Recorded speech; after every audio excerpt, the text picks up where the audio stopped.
বিএনপির স্থায়ী কমিটির সদস্য ডক্টর আব্দুল মঈন খান বলেছেন, গণতন্ত্র না ফিরলে গণমাধ্যমের স্বাধীনতাও ফিরে আসবে না।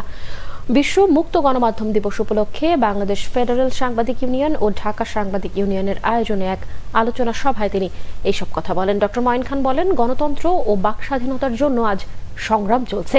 গণমাধ্যমের স্বাধীনতা নিশ্চিতের সকল দায় দায়িত্ব সরকারের, কারণ সংবাদপত্রের স্বাধীনতায় বাধা দেয় সরকার।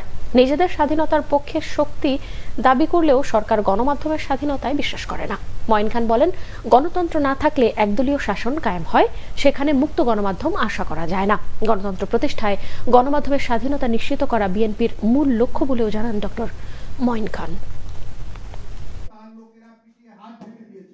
মুক্ত চিন্তা বিকাশের কোনো সুযোগ না থাকে, এখানে যদি মানুষকে বাধ্য করা হয় একই লাইনে চলার জন্য, রেলগাড়ি যেমন একই লাইনে চলে, ডাইনও যেতে পারে না, বায়ও যেতে পারে না, বাংলাদেশের 18 কোটি মানুষকে যেখানে একই লাইনে আওয়ামী লীগের নীতি অনুযায়ী, কথা অনুযায়ী, বক্তব্য অনুযায়ী, চিন্তাধারা অনুযায়ী বাংলাদেশের 18 কোটি মানুষকে একই লাইনে চলার জন্য যেখানে বাধ্য করা হয়, সেখানে সংবাদপত্রের স্বাধীনতা থাকতে পারে।